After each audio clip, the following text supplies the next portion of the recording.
एब्री 13 पर्व भातृप्रेम स्थिर होइथाउ आतिथ्य सत्कार न पासर जेणु तद्वारा केही केही अज्ञात सारे दूतमानंकु आतिथ्य करिअछंती आपण मानंकु बंदी मानक सहबंदी स्वरूपे ज्ञान करी पुणी निजे देहधारी अट बोली जानी क्लेशभोग करुथुवा लोकमानंकु स्मरण कर। विवाह समस्तंक मध्यरे आदरणीय हेउ ओ ताहांकर सज्जा सूची थाउ कारण ईश्वर पारदारिक और व्यभिचारी मानकर विचार करिवे।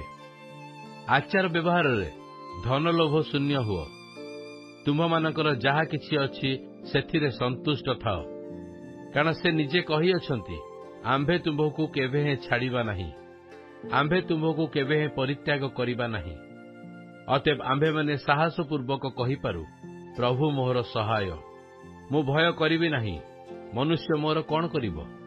जो माने तुम मानको ईश्वर वाक्य कहिथिले तुम मानकर एपरी नेता मानको स्मरण कर सेमानक जीवन यात्रार शेष गति प्रति दृष्टि रखी सेमानक विश्वासर अनुकारी हुओ। जीशु ख्रीष्ट काली आजी और चिरकाल समान अटंती विविध और विपरीत प्रकार शिक्षारे विचलित न हुओ कारण खाद्य पदार्थ द्वारा नुहे मात्र अनुग्रह द्वारा हृदय स्थिरीकृत हेबा भल। जो माने खाद्य खाद्य प्रथा पालन करती सेमानकर किछि लाभ होई नाही। जो यज्ञवेदीर सामग्री तंबूर उपासक मानकर भोजन करिबा निमंते अधिकार नहीं आंभ मानकर एपरी एक यज्ञवेदी अछि कारण जो सब पशुर रक्त पापार्थक बलि स्वरूपे महायाजकों द्वारा महापवित्र स्थान को अणा जाए से सब पशुर शरीर छाउणीर बाहर दग्ध हुए।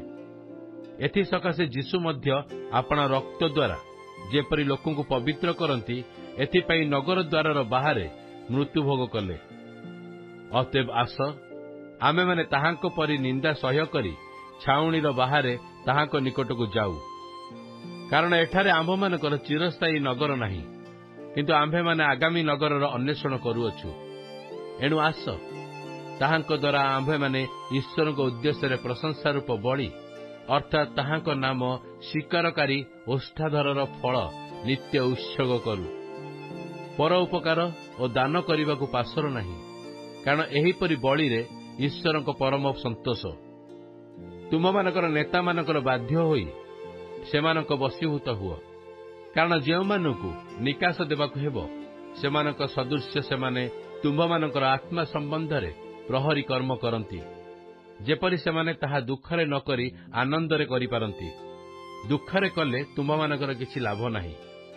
आंभ मानक निमंते प्रार्थना कर कारण आंभ मानकर विश्वास जे आंभ मानकर सुविवेक अछि जेणु समस्त विषय सदाचरण करने आंभे माने इच्छा करूअछु। आ मु जेपरि शीघ्र तुम मानक निकटरे उपस्थित होई परिबि एथि निमंते प्रार्थना करने तुम मानक विशेष भाव में अनुरोध करूअछि। जो शांतिदाता ईश्वर अनंत कालस्थायी नियमर रक्त हेतु प्रधान मेषपालक अर्थात आंभ मानकर प्रभु जीशु को मृत मानक मध्यरु फेराई आनिले ताहांक दृष्टि रे जहा संतोषजनक ताहा से आंभ मानक अंतर रे जीशुख्रीष्ट द्वारा संपन्न करी ताहांक इच्छा साधन करने तुम मानक प्रत्येक सत्कर्म रे सिद्ध करंतु जुगे जुगे गौरव ताहांकर आमेन।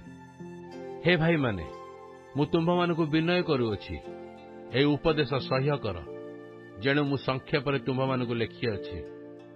आंभ मानक भ्राता तिमोथी मुक्त होई अछंती बोली जानिबो जदि से शीघ्र आसंती तेबे ताहांक संगरे मु तुम्भ मानक सहित साक्षात करिवि।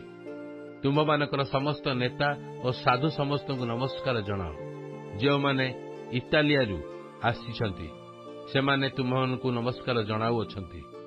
अनुग्रह तुम समस्तक सहवर्ती हेउ।